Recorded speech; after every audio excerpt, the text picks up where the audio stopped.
Good morning, Year 6. I'm back again to read you the Yark, which is our story time book. I'm excited that you've joined me to listen to the story. Now, before we proceed, I want to ask a few questions because I want to see if you were listening very carefully to my story, to my reading of chapter 1. Now, if you haven't listened to chapter 1, I suggest you go back and find that video and listen to chapter 1 before you listen to this one. Okay, so my first question is, the Yark. Are there lots of Yark in the world? Is it true or false? There are lots of Yarks in the world. Now, if you're sitting next to someone, you can tell them the answer. If you're on your own, just shout out the answer. Okay, true or false? There are lots of Yarks in the world. Okay, and the answer is it's false, because in the book, if you remember, I said that the Yark was a rare, less known creature. Okay, so it's false. So I've got another question. The Yark can open the doors using its long nails. The Yark can open doors using its long nails. True or false? Tell someone next to you or shout out the answer. Right. Okay, now if you said it's true, then you are correct, because in the book, if I can find that page, I'm going to read out, it says, and even if it's locked, his hooked nails are all he needs for keys. Okay, and I've got one more question.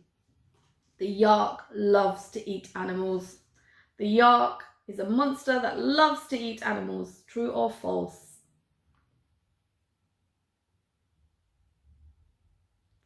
And it is false. Okay, if you said true, you might be just getting it slightly confused with the fact that the Yark loves to eat animals, because at the end of chapter 1 we learned this. The Yark also loves animals, but he considers them really too adorable to be gobbled up, so he never eats any. Okay, so he only eats children, not animals. So obviously he doesn't find children very cute. Okay, right. Let's start chapter 2, shall we? The weakness of monsters. Still, beneath their ferocious appearance, monsters always conceal some weakness that might ultimately lead to their ruin. King Kong was tender-hearted. Dracula was afraid of sunlight. The Colossus had feet of clay. And for the Yark, he has a delicate stomach. This delicate stomach can tolerate only the flesh of very good children, in much the way that old people are able to digest only soup. Numerous medical studies have shown that naughtiness modifies a child's chemical composition. When children do something wrong, their hearts ferment a violent poison and their flesh becomes more toxic than a viper's venom. Listening only to his stomach, the Yark has occasionally eaten a bad child, but he soon regrets his indulgence. Liars give him heartburn, bullies and brats damage his teeth. As for little sadists, they tie his guts into knots. Such a deplorable weakness of the digestive tract. The Yark would 100 times rather feast on bullies and spoilt kids, like a goat that chomps away happily while ridding the world of stinging nettles, weeds and crabgrass.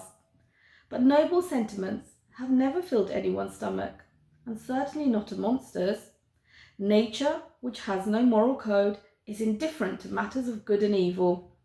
And since time out of mind, it's always been clear that the nicest are first to be eaten. Okay, so that's chapter 2 of the story.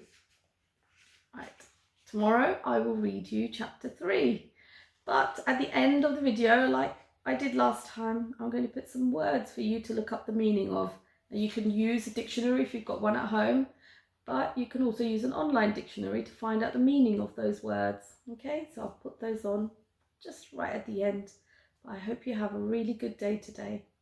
See you tomorrow.